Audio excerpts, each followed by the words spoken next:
Following on from some of the themes raised in the Global Guild Outlook, our next panel will deep dive into some of the ways Web3 is directly impacting emerging markets. We have Angelo Kalaw of Cello Foundation, Maui Arroyo of Ignite Impact Fund, and Christine Violago of the Grameen Foundation.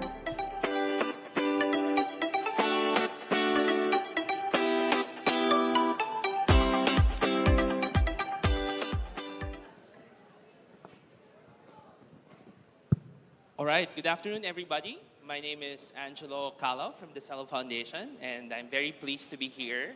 I'm joined by two panelists today. And today we're going to discuss funding the revolution for good. And I think it's an interesting panel to be included here at the PH Web3 Festival. I myself am amazed by the discussion in terms of the application of the technology in gaming as well as NFT. But in this panel in particular, we want to explore how this technology is also being used in real-world social problems that we're facing, specifically in the context of the Philippines. And I have here Christine and Maui, who's leading, I would say, this movement, especially in our country. So perhaps I'd like to begin with introductions. Maui, Christine, tell us about the organization that you represent, as well as like your approach to Web3. Hi, I'm Maui Arroyo. I'm not related to the former president. So I think I should say that. So I'm from Ignite Impact Fund. So we're the first Philippine impact investment fund. We're an American fund, and we invest only in the Philippines. So we're the first Philippine-focused impact investment fund, and we tailor our investments to help bring people out of poverty.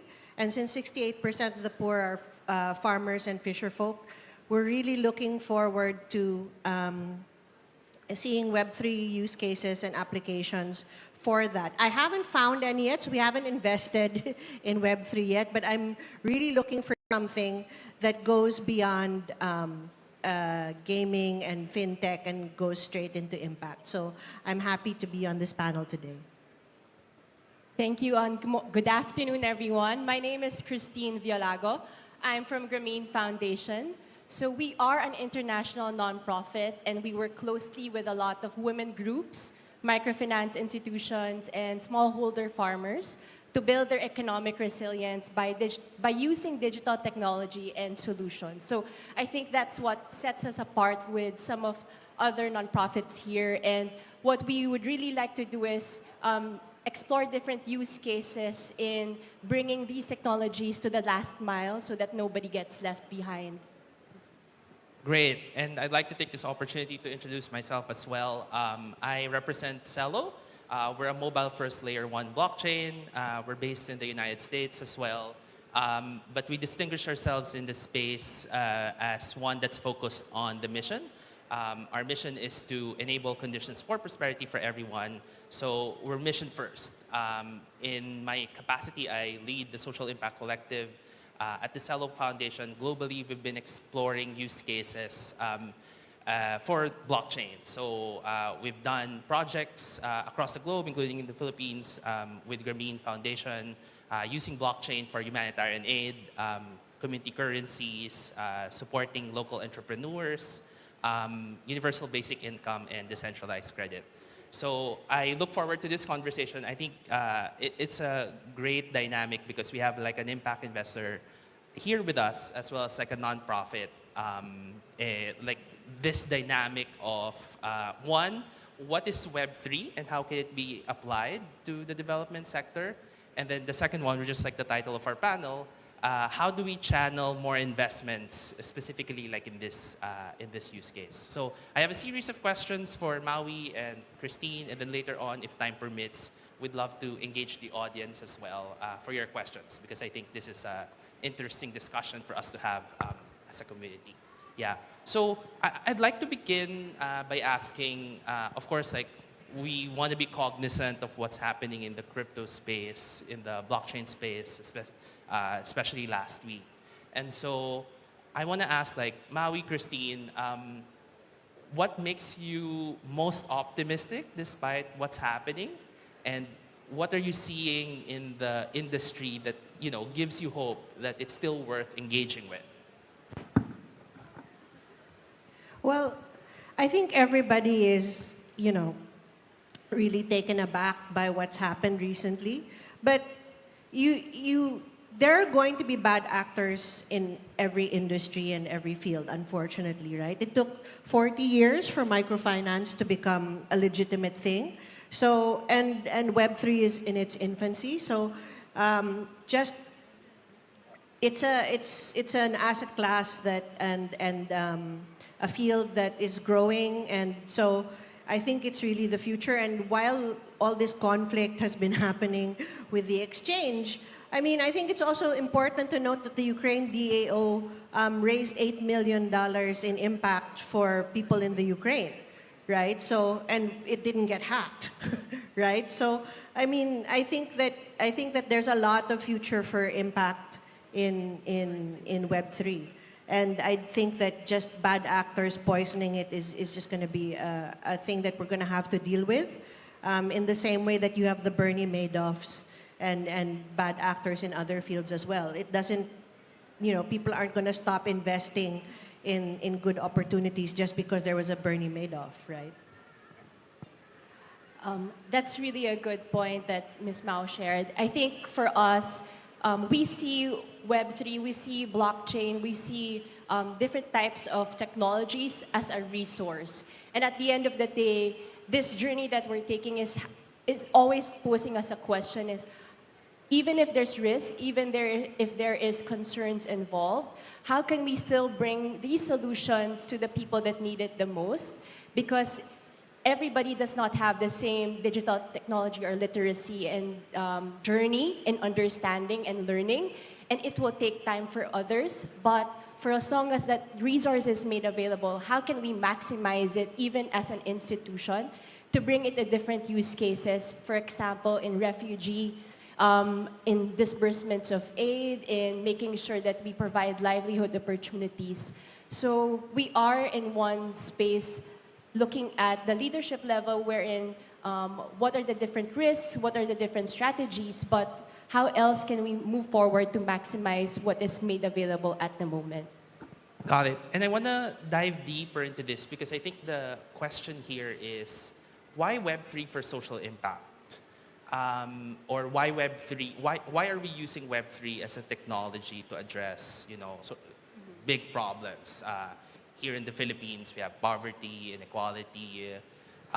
Isn't it too risky? Why is it, a good investment? Let's say for Maui, for your group, like impact investors.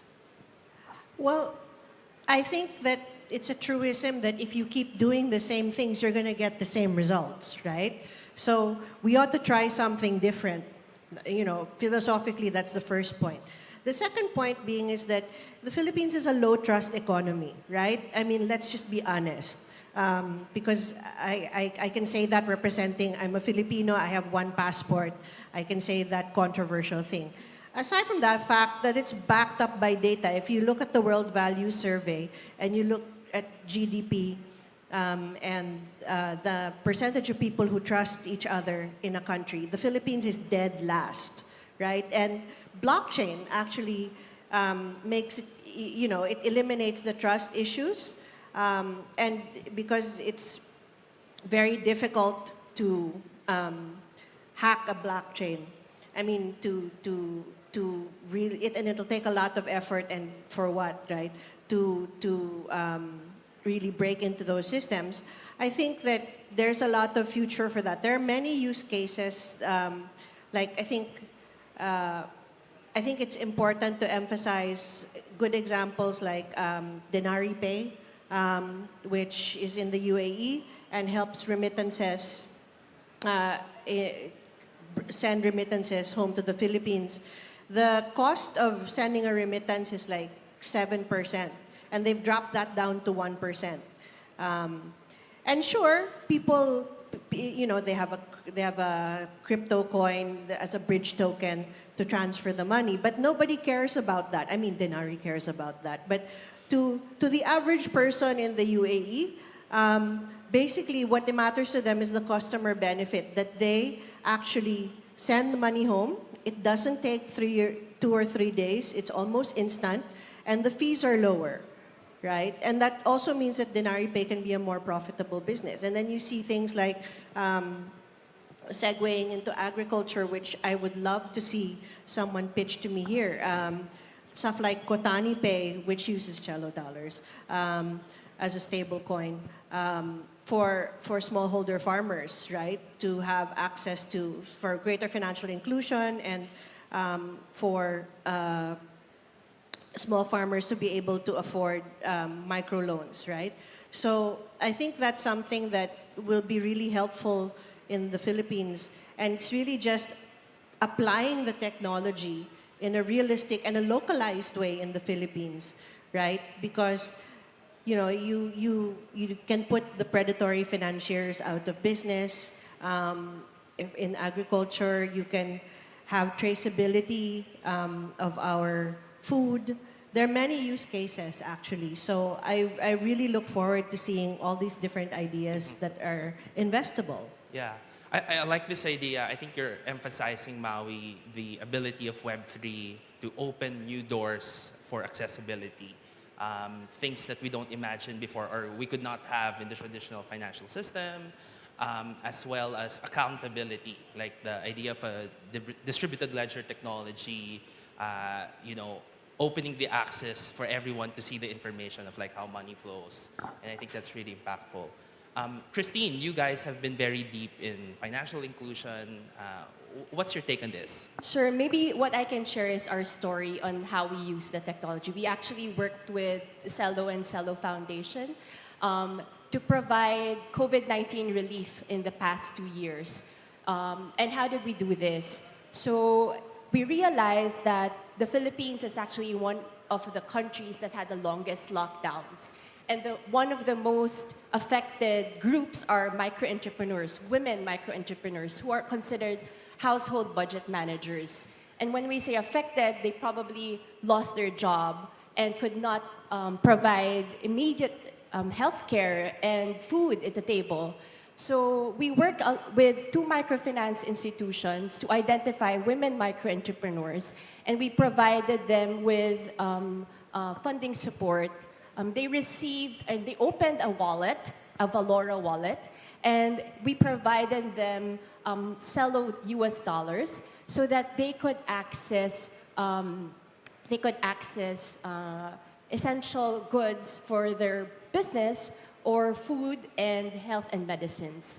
So why did this work and what did Grameen Foundation do? I think we used the blockchain technology to transfer that funding into their wallets, and from a microsite, they're able to purchase the goods and services that they need. And why is this effective? In a lockdown, you are very remote, and we want to make sure that the funding that we give is transparent, and that is able to do because of the technology. We want to make sure that the people who we identified will be the ones to receive the funding. And because of the technology that we use, we're able to see that end-to-end because of the accounts that are given to each person through the wallet. Second, is it effective, meaning it is fast. When you are in a crisis situation, you want this technology to be immediate. And in transferring multiple accounts or to multiple beneficiaries, we want this fast. And we were working with 2 locations at that time, Metro Manila and Cebu. And even if we are in a different location with members who are in the US and members in the Philippines working to deliver this support, we can do it remotely. So it is fast, effective, and transparent, which is very much needed, especially in a time where people are looking for ways to provide support and making sure that it really goes to those who really need it. The second use case that we did was providing livelihood opportunities. We created actually an ecosystem wherein we supported 800 repatriated overseas Filipino workers. So we work closely with 2 microfinance. We work closely with a multi-purpose cooperative and a Atika, which is a agency that helps OFWs that come back to the Philippines. And what we did was provided them livelihood support, again through Cello Foundation support, through US dollars, wherein they could buy livelihood packages from a cooperative, create these goods and services. We provided them 200 US dollars to start a livelihood. It can be arranged from food processing, meat products, hog raising, duck raising, and eventually a micro system, a closed loop wherein they would sell their products to the cooperative and use that funding, the CSD, to exchange and buy these products back. What does this do? Not only does it allow these people to bounce back from their current situation, but also begin to realize that digital technologies and systems like this work. I'm sharing this because I know there are developers in the room, and there is a lot of use cases that we can do together, especially when we have opportunities that we can pilot and test solutions for those who really need it the most. I feel like in situations like that, the social preparedness from the community level is very important. And I think in Grameen, we've always believed that in developing tools, you need to design in context. Who are you delivering it? And who are you working with? Listen to the people who use it on the ground. Because at the end of the day, no matter how beautiful your tool is, if they don't understand and trust the system, it won't work. And I give you an example, as basic as, can I lose my money if I delete this app in my phone? I didn't think it was actually a valid question, but we realized when we were talking to these mothers, when the phone was used at home, the phone is used not only for business, but for other household needs. And at that time, it was online education for their kids. So sometimes when the phone is not with them, the app would be deleted and everything else on the concerns of my money in the app and technology in the app. So those things, we take time to educate at the level of the community, educate at the level of the leadership that we're working with, because an authority figure that helps them building their trust is part of social preparation in making these systems work. Yeah, so my favorite part in the projects that we did with Grameen is just this idea that this technology is accessible even for these groups that we did not expect would appreciate or even take the technology, right? So Grameen Foundation was working with their sari-sari vendors, with farmers, with repatriated OFWs, whose relationship with their mobile phones, for example, were very basic, right? Like it's just for Facebook, texting, calling their families. But then the technology allows them to build resilience, but also discover ways to enrich themselves and you know, like increase their welfare. Yeah, and I like what you're saying, Christine, as well. Like it's a call for developers or like builders in the room that there are use cases there to be discovered if you partner with organizations, those that are deep in the development context like Grameen. Of course, I also wanted to note that there are challenges, right, in applying Web3 in the development sector, in the development space. Maybe Maui, for you as an impact investor, we have, again, crypto builders in the room. What is your experience as a fund, and like, what do you think is the challenge for us to bring more resources in this application of the technology? I think that one of the basic challenges is mindset, right? It's not skill set. I'm going to echo what Christine said, that as an impact investor, we're looking to make a return and profit with the purpose. So there, you do have to be, I mean, not like a big VC firm where you expect to make 6 times your money in 5 to 7 years. We're looking at 3 times your money in the same amount of time. But you do have to make a return and a tangible, measurable impact, right? So blockchain is really good at measuring output, no? So you can have like a token for every megawatt of solar power produced, every tree planted, that sort of thing. But it's not really as great so far at measuring outcomes, right? So that's a challenge. The other philosophical challenge would be, I guess, UI UX. To echo what Christine said, that they really have to. I mean, and it's true of everything. You have to understand the customer, right? Because there's a difference between need, everybody needs clean water, and demand.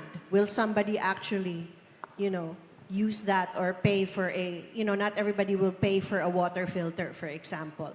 And the thing that I see often with developers is that their philosophy is always, how do I get people to buy or use the tech?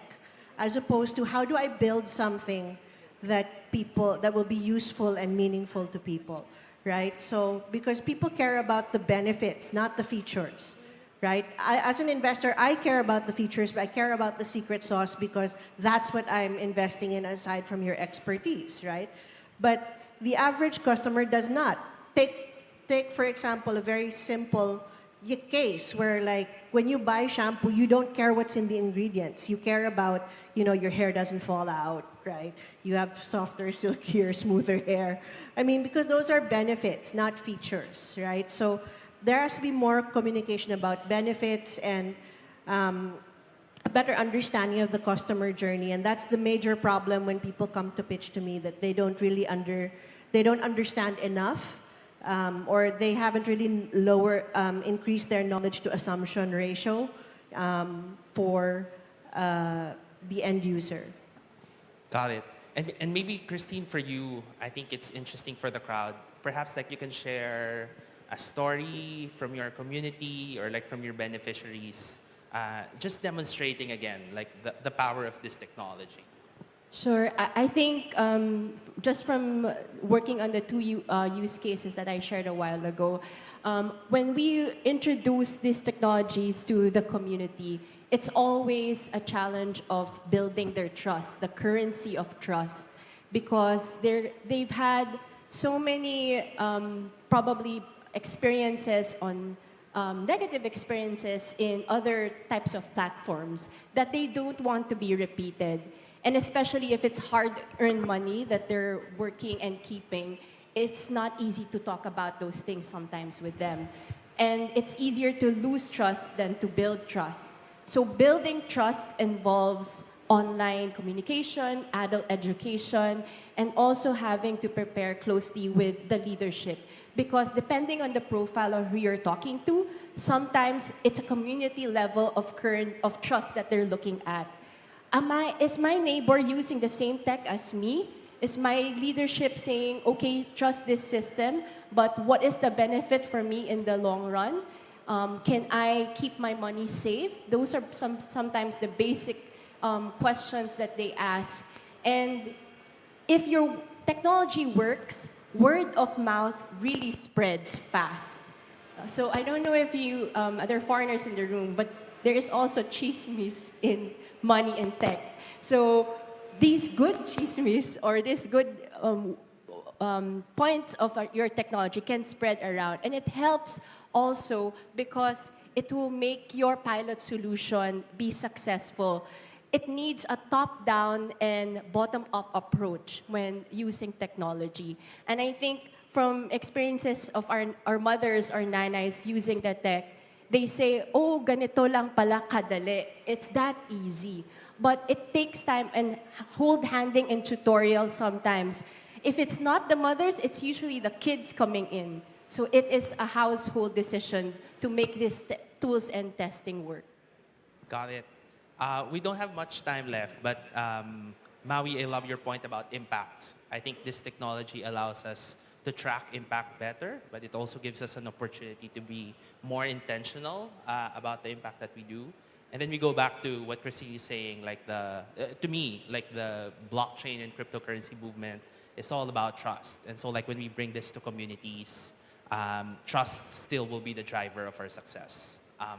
Yeah, so maybe like to wrap this up, would love to hear from you guys. How can everyone engage with you, follow you, your social media accounts probably, and maybe like your thoughts on like how do we sustain this movement of Web3 for good? If you just Google Maui Arroyo, that's spelled with an O, you'll find me. I'm on Twitter still. I still don't understand Mastodon. I'm on Facebook. I'm on Telegram, so it's easy to find me. I think the thing that would sustain this is I'd love to see a way where we can have what we call social impact bonds, right? And a social impact bond is basically it's like I borrow a little bit of money from you, and you're paying for impact, right? So I borrow a little bit of money from you, and it's a pooled fund. I invest it in something, like let's say the Grameen Foundation, and then they give me impact, measurable impact, and then you're paying for, because they achieve that impact, you're paying me a small fee for managing it, and also you get your money back. So it incentivizes the investor, it helps the foundation, it create measurable impact, but the cost of those social impact bonds to administer that is around 30%, right? So dropping it would be really important, and that means also tapping the huge Filipino diaspora, because it's about time that Filipinos invested in Filipinos.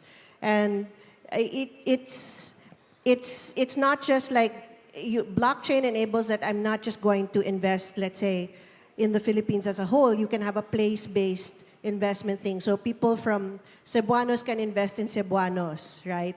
And Ilonggos can invest in Ilonggos. So there must be a way to tap all the diaspora to, for them to make a decent return and to profit with a purpose. So I'm looking for use cases like that, because I'd fund it, right? I'd fund it.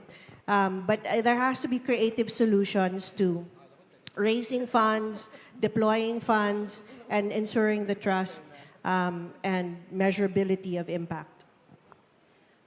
Thank you, Angelo, and thank you, Mau. I think for us, you can reach us online in Grameen Foundation, and you can also send a message to me via LinkedIn. We invite those tech developers out there, or people who have the same mission as us, by providing support to women and smallholder farmers. If you have an idea and a solution, our work is always to collaborate, because the impact, we cannot do it alone. There's greater impact if there's power and partnerships. And I think Grameen Foundation is here to stay, especially when there are people who we really want to bring from the last mile in understanding these technologies. So we hope that we continue to see each other in these tech spaces, but also in other types of development activities. Thanks, Christine. And for myself, you can follow us at cello.org. We're also in Twitter, Discord, Instagram. Our handle is cello.org, cello.org. We have a network of 1,000 builders in 135 countries around the world, all working towards creating a regenerative economy, because ReFi, we think, is the next movement that will shape this space. With that being said, thank you very much, Maui and Christine. This has been a great conversation, and we look forward to working and collaborating with everyone. Many thanks to Angelo, Maui, and Christine.